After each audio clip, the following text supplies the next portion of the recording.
Hello everybody, Chris McClure. I am now back at the DMAC Ankeny campus from my trip. Had a good, enjoyable weekend. And now it's Monday, July 1st, start of the week and start of a new month. And by the end of this month, I am pretty sure that we will be just about done with our semester. So, here we go. We're going to do chapter 4 this week and next week, while at the same time looking forward to having you take your midterm exam. I've already created a practice exam and I sent it out and posted it just a few minutes ago. And tomorrow, Tuesday, I will actually create the midterm exam. It'll be a paper-based exam that I will either email as a PDF to your proctor if you are taking the quiz, no, not the quiz, but the exam, if you're taking the exam off of a DMAC campus, somewhere else other than a DMAC campus. Otherwise, if you are coming to a DMAC campus to test, then I will pop these exams into an intra-campus mail pouch and send it. But you need to tell me, for all of you DMAC testers, you need to tell me what campus you're testing this. So I've already gotten some emails from students telling me what campus they'll be at, but there's still about 15 of you that I don't have any information on, so please send that information over the next few days. Okay? And just so I can do that. Now, I would really like to get this information like in 48 hours, so please send me your testing site so I can get this out. And then I'll give you about 10 days to get into your testing center, take your test, which is a wide open spot. You're going to have less flexibility when you do your final exam, okay? All right, so let's move along here and talk about the material in section 4.1. And actually, this is a real quick discussion. This should only take a few minutes. All right, what we're talking about here in chapter 4 is basically two particular functions, a linear function and quadratic function. In section 4.1, we're just focusing on the linear function. And folks, you already know this material. You know what a function is, and you know what a linear equation is. Well, guess what a linear function is? It's a function that could be written like this, where you have some function f or g or h or whatever of some independent variable, which we oftentimes use as x, but could just as well be t or whatever, is equal to mx plus b, where m is the slope and b is the y-intercept, otherwise known as the initial value of the function. All right, now x is going to be our independent variable. And if you could write your function in this form, then that is said to be a linear function. Remember what m is. M is the slope. It's the rate at which your function is increasing with time. So let's make sure that we know how to graph these. Well, do you know how to graph a line? Sure you do. Here's the slope of 1, of 2/3. There's a slope of 2/3 with a y-intercept of 1. So you can plot that y-intercept right there of 1. And then you can count squares, go up 2/3. And plot another point. So plot that intercept of 0, 1. So there's your y-intercept. And then count squares using the slope of going up 2 and then over 3, rise over run, and plot your second point, and then draw a line through those 2 points. And voila, you've got the graph of your linear function. Okay? Now, do you know what the average rate of change of a function is? Well, average rate of change is, and I think we've talked about this in a previous class, is basically how much the function changes over some interval of time divided by that length of the interval of time. That's really what the average rate of change is. So, for example, if you've got this function f of x equals negative 3x plus 7, and figure out some ordered pairs that satisfy that equation, we could figure out, let's say, between any 2 points on the graph, what the average rate of change is. And it turns out that the average rate of change is going to always be equal to the slope, negative 3 in this example. And regardless of what the interval is, whether it's intervals of negative 1 to negative 2, or between 3 and 1, or 1 and 3, 0 and 3, negative 1 and 3. No matter how big the interval for x is, the rate of change for this linear function is always going to be negative 3 in this case. That's the thing about linear functions. The average rate of change across all intervals for the independent function, for the independent variable, the rate of change, average rate of change, is always the same. It's equal to the slope. So that's an important idea that distinguishes linear functions from all other functions, is that the rate of change of that function is always a constant. All right? It's always going to be that slope, m. Now, how do you know that you're looking at a linear function? Suppose that you've got some data, like this one right here, where you've got all these data points, and you want to know, is there a linear relationship between these two variables? In this case, we have time versus population. I'll let you read the setup there. But here's the data. If we plot these data pairs, 0, 0.09, 1, 0.12, 2, 0.16, and so forth, we could plot all these pairs on a graph, and voila, here's the scatter plot here. Now, it looks like it could be somewhat linear, but it's actually more likely to be kind of more exponential. That curve really is curving upward. So it looks like the population is really increasing at an increasing rate instead of at a constant rate. So I would say that this is not linear. How could you tell that's not linear? You can compute average rate of change over some different time periods. Like, so for example, between time period 0 and 1, that average rate of change, if you put in the numbers, delta y over delta x, that average rate of change is 0.03. But if you were to look at it between x equals 1 and x equals 2, that average rate of change is 0.04. And between x equals 2 and x equals 3, that average rate of change is 0.06, and then you have 0.07, 0.10, and so forth. These rates of changes are changing. They're not constant.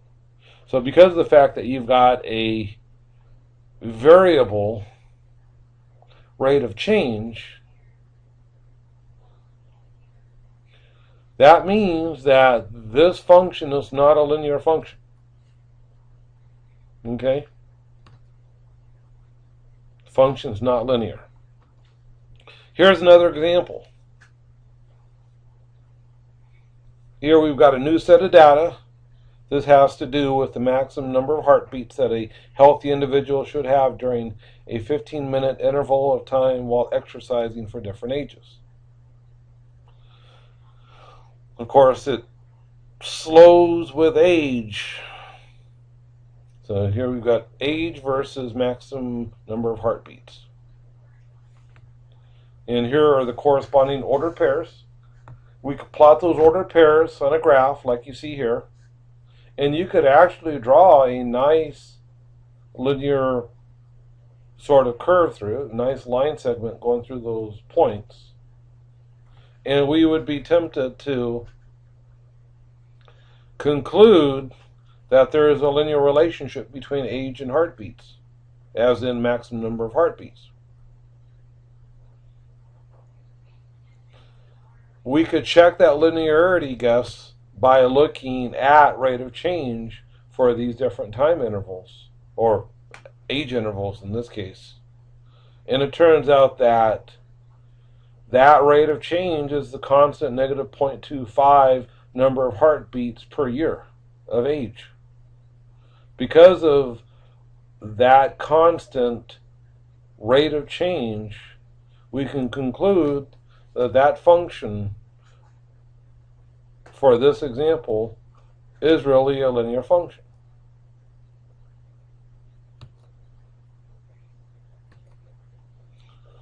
So let's refresh our memory. What does it mean for a function to be increasing? Well, that means that the y value, or the functional value, increases as x increases. The function's decreasing when the function decreases in value when x increases in value. Constant, what it means for a function to be constant is that as x changes in value, the corresponding y value stays a constant. Well, we can apply that to our linear function just by looking at the slope. If the slope is positive, then the function is increasing. And because the rate of change is constant, it's always going to be increasing then. If m is negative, if the slope is negative, that means the function is decreasing everywhere. If m is 0, then you just have the constant function f of x equals b, whatever b is. Okay? So I got some questions for you. Number one, what about the function f of x equals negative 2x plus 4? Is this function increasing, decreasing, or constant? Well, because of the fact the slope is negative 2, that means the function is decreasing everywhere. What about the next one, g of x equals 5? Well, what's the slope? The slope is 0, so that means the function is constant. What about this function for part C? You have s of t is equal to 3/4 t. Well, because the slope is positive, that means the function is increasing everywhere. Finally, we've got for part D, this function m of z is equal to z minus 3. The slope is equal to 1. You don't necessarily see it, but it's there. It's like a ghost. So it has a slope of 1, as in positive 1. So that would imply that the function is increasing everywhere because of the positive slope.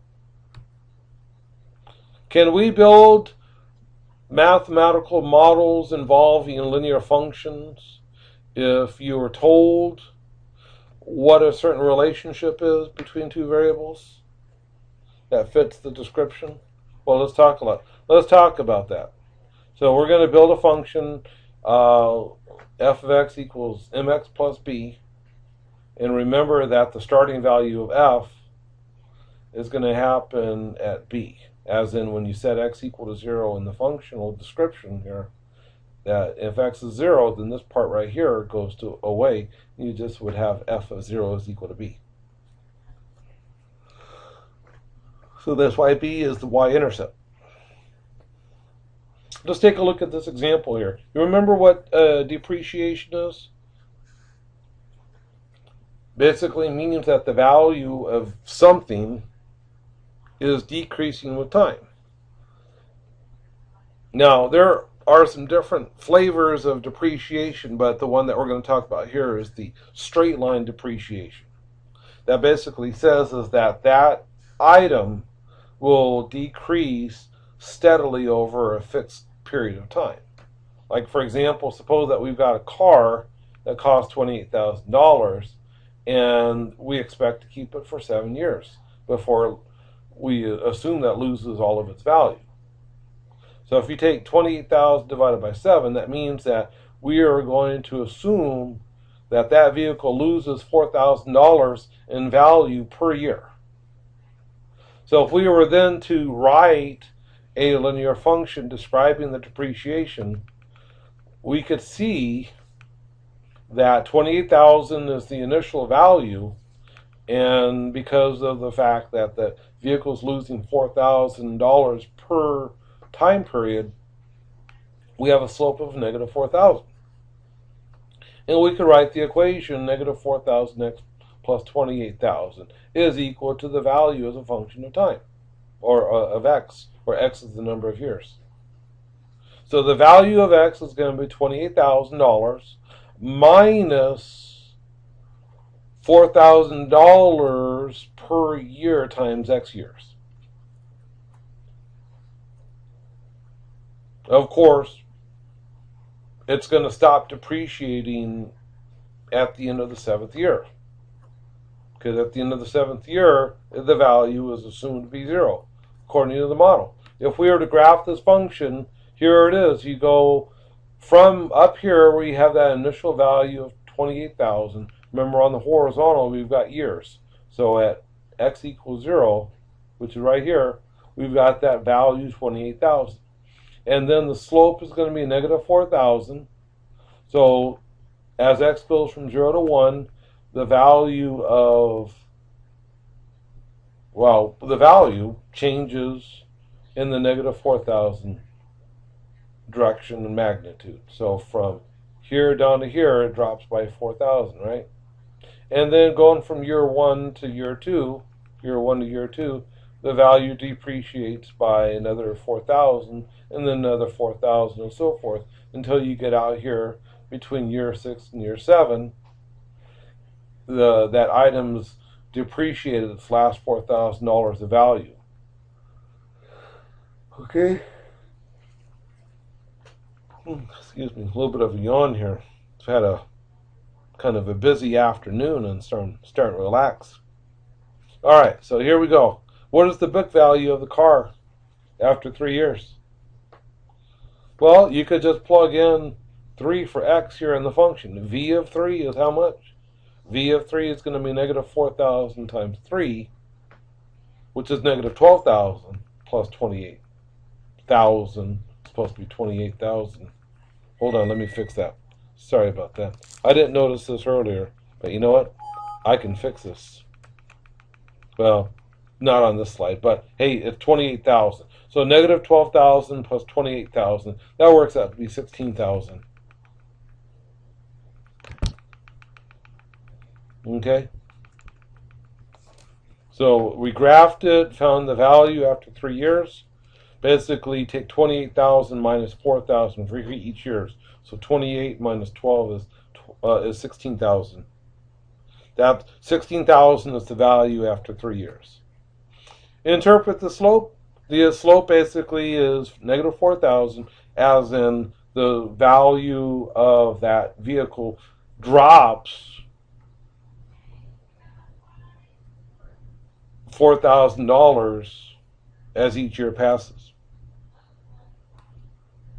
When will the book value reach 8,000? Well, I don't know. Well, set the value equal to 8,000 and solve for x. So here, replace v by 8,000 and do a little bit of algebra to solve for x. Maybe you could subtract 8,000 from both sides and then add the 4,000x to both sides, so that you'll have 4,000x is equal to 20,000. Divide both sides by 4,000. You have x equals 5, huh?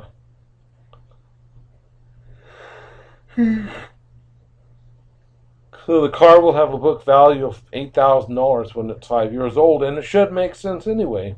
When the car is 5 years old, it still have 2 years of life left, and 2 times 4,000 is 8,000.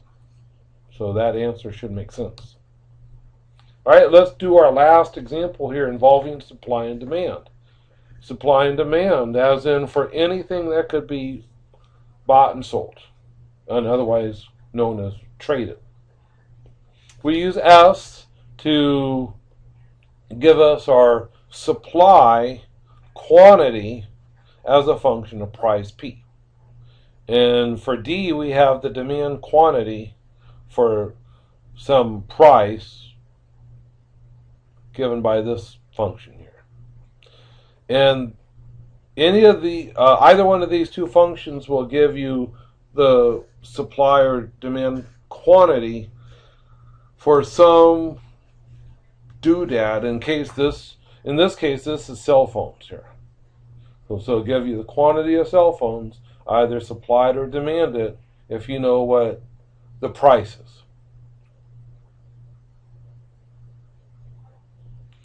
So you tell me the price, and I'll tell you the quantity, either supplied or demanded. Let's talk about equilibrium. What does equilibrium mean?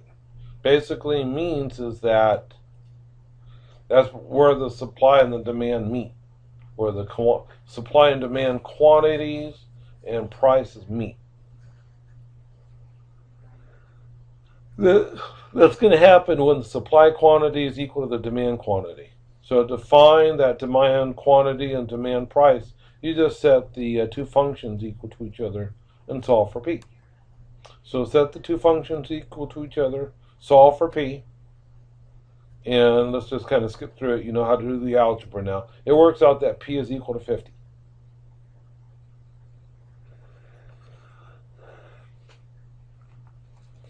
Okay, so when the price is $50, then we will have the equilibria for supply and for demand being equal to each other. And that equilibrium quantity is 2100 phones. So when the price is $50, there's the same number of phones that are being supplied as there is being demanded. That's how you find the equilibrium price when you have supply and demand functions.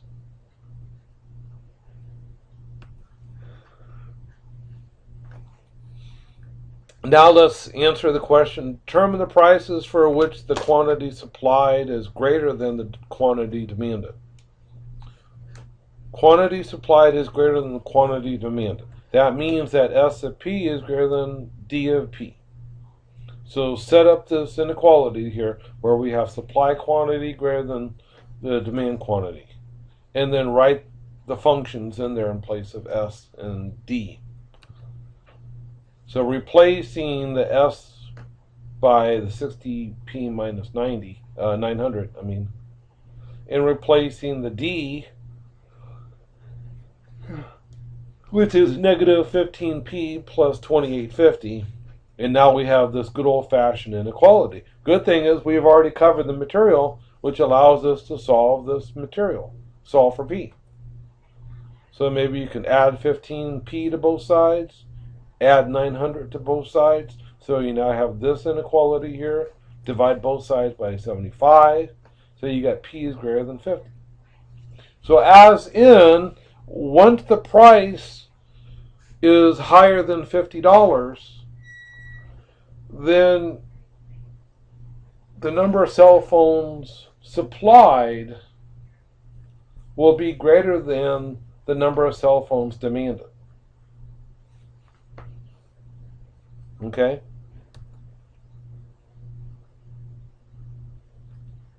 Or in other words, if the company charges more than $50 per phone, then the quantity supplied will exceed quantity demanded, and in this case, the company will have excess phones in its inventory. All right, let's go ahead and graph these two functions. A lot of times, these functions for supply and demand, they will cross somewhere here in the first quadrant.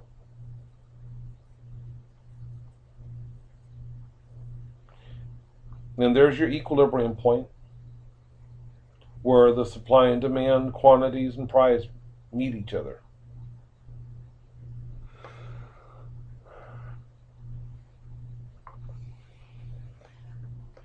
Okay? Now, remember how to find the equilibrium point? You just you set the supply function equal to the demand function and solve for P, and then, which in our case was $50. And then you plug that value for P, which satisfies both equations, you put in that value for P into either one of these original functions and solve for Q. Okay? And that's it. That's how you find your equilibrium. for your supply and demand function. So now we're done talking about linear functions. So that's it for today, folks. I will post the homework. I already told you about the midterm exam.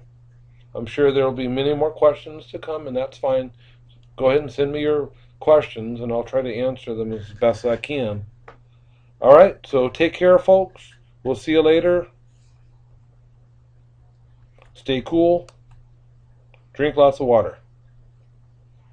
Talk with you later. Goodbye.